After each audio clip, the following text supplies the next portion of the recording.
Hai, assalamualaikum warahmatullahi wabarakatuh. Kembali lagi di channel aku, Kak Elina.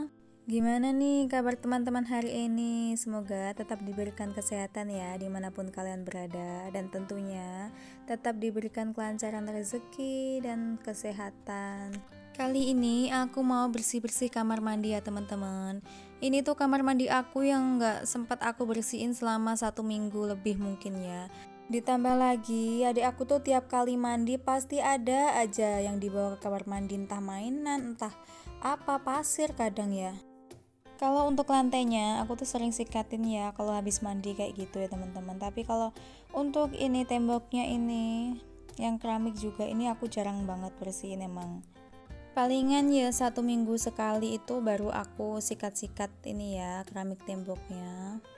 Kalau untuk lantainya ini, kalau nggak disikat 2 hari aja ini udah warnanya kuning-kuning gitu ya teman-teman. Soalnya air kamar mandi aku itu bening sebenarnya airnya, tapi setelah misal kering di lantai itu nanti bekasnya bisa kuning-kuning gitu ya.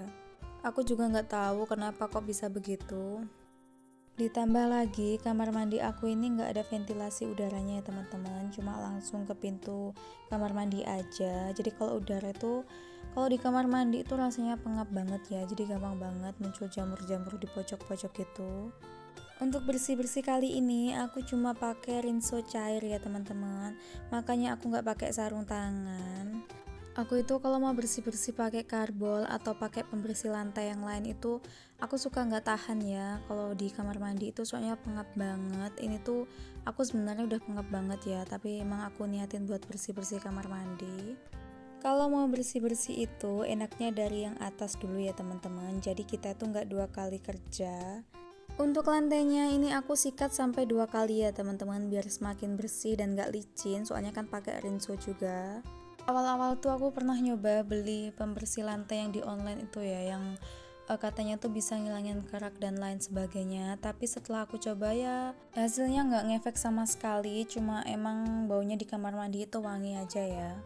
Malahan kalau pakai rinso, pakai sunlight terus dicampur sama citron itu loh yang buat bersihin baju, itu malah menurut aku itu lebih ampuh ya teman-teman. Tapi berhubung hari ini tuh aku nggak punya citronnya, belum sempat beli, jadi aku cuma pakai rinso aja. Dan ini aku lanjut buat bersihin tampungan airnya ya.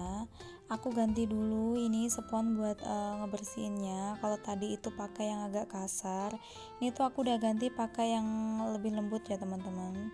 Memang kamar mandi itu cerminan dari pemiliknya ya teman-teman. Kalau kamar mandinya itu kotor, biasanya pemiliknya juga nggak rajin. Tapi emang aku nggak munafik ya. Memang aku itu orangnya nggak rajin-rajin banget buat bersih-bersih. Jadi ya secukupnya, kalau emang ada waktu aku sempat aku bersih-bersih. Tapi kalau nggak aku juga nggak memaksakan diri. Karena memang yang aku prioritasin itu anak sama masak ya teman-teman. Untuk bersih-bersih itu kalau memang aku sempat aja aku bersih-bersih. Kalau enggak ya nanti setelah anak aku istirahat atau anak aku tidur aku baru mulai bersih-bersih. Dan akhirnya selesai juga ya teman-teman, meskipun ini tuh nggak bersih-bersih banget ya, tapi setidaknya ini tuh udah lumayan bersih.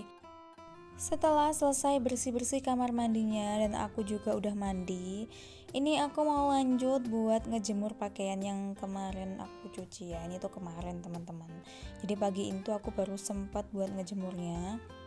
Ini itu cucian satu keluarga selama 3 hari ya teman-teman. Yang satu ember itu baju bapak sama ibu, dan yang satu ember lagi itu baju aku dan suami ya. Ini bajunya mau aku jemur di lantai atas. Seperti biasanya, pertama-tama ini aku pisahin dulu antara baju yang mau disetrika sama yang enggak ya. Ini bajunya mau aku angkatin semua yang udah kering, takutnya nanti tuh hujan ya.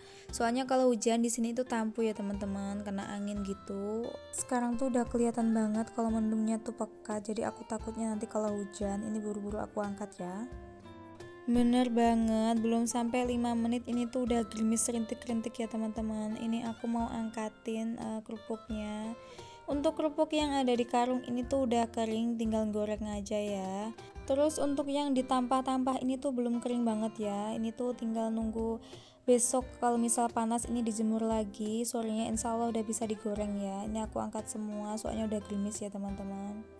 Untungnya hujannya tuh nggak langsung deras ya teman-teman, jadi tuh aku ada waktu buat ngangkat-ngangkatin ini.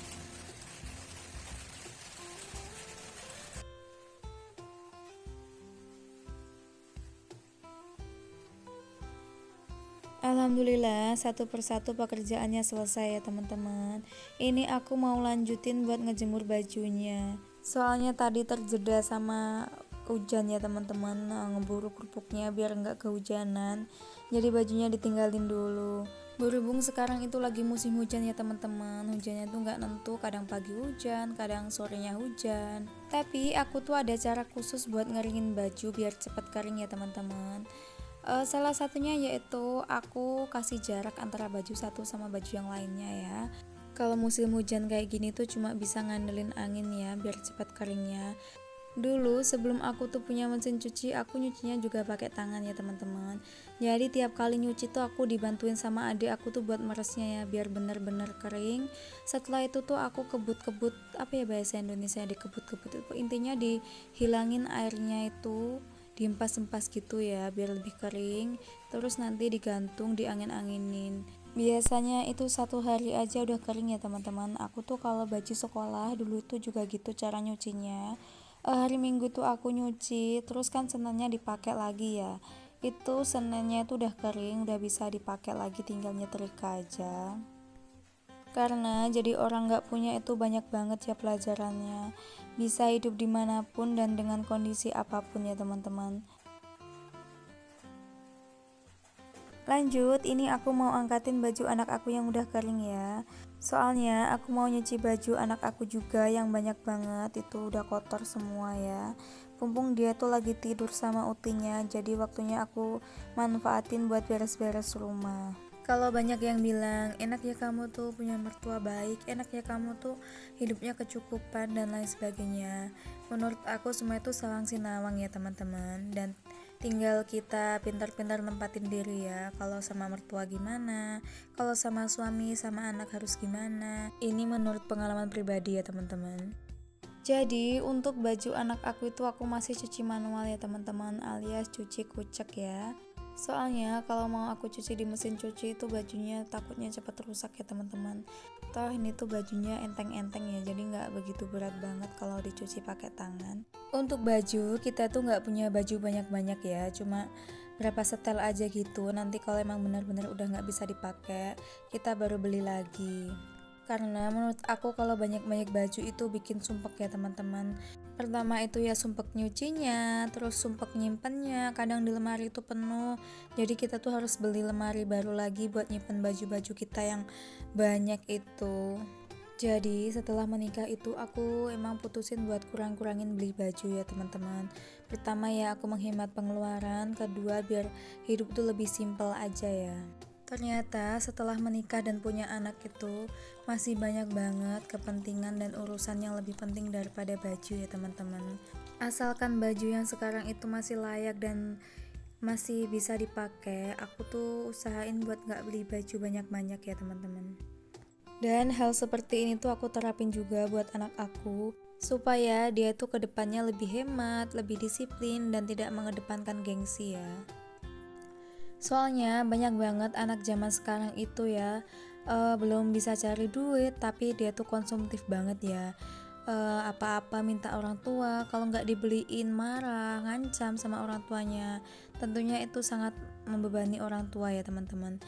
Mumpung masih kecil, anak kita tuh harus kita ajarkan dengan cara-cara dan hal-hal yang baik ya teman-teman. Soalnya kita juga nggak tahu ya akan nasib kita yang akan datang. Entah jadi orang sukses atau orang biasa, nasib itu nggak ada yang tahu ya teman-teman. Maka dari itu, alangkah baiknya kita itu membiasakan anak kita untuk tetap hidup disiplin, hemat, dan memiliki rasa tanggung jawab ya. BTW, pas aku buat video ini ada geluduk ya teman-teman. Jadi tuh ada kilatan-kilatan putih gitu ya. Alhamdulillahnya ini udah selesai. Dan ini malam harinya aku bantuin bapak ya buat mempersiapkan untuk ngejemur besok. Jadi ini aku tuh bikin tatakan ya buat ngejemurnya besok. Aku pakai ini karung bekas bawang putih. Aku bukain dulu benang-benangnya, nanti tinggal dipotong untuk alas anjang ya. Sambil berjalannya waktu, alhamdulillah Yang awalnya cuma 2 kilo sekali ngadon, sekarang itu satu hari bisa sampai 8 kilo ya teman-teman. Sambil kerja kayak gini tuh biasanya bapak mertua aku tuh sambil curhat-curhat tentang masa dulunya ya teman-teman, sebelum sukses seperti sekarang. Dari jualan kerupuk, ternak bebek, ternak cacing, dan ternak kambing, semuanya banyak banget ya ternak-ternak itu, dan jualan gerabah juga pernah katanya ya. Dan semua itu memotivasi aku untuk menjadi lebih baik lagi ya teman-teman. Sekian dulu ya video aku kali ini. Makasih buat teman-teman yang udah nonton sampai selesai. Buat kalian yang suka sama video aku, jangan lupa bantu subscribe, like, dan komen. Bye bye. Wassalamualaikum warahmatullahi wabarakatuh.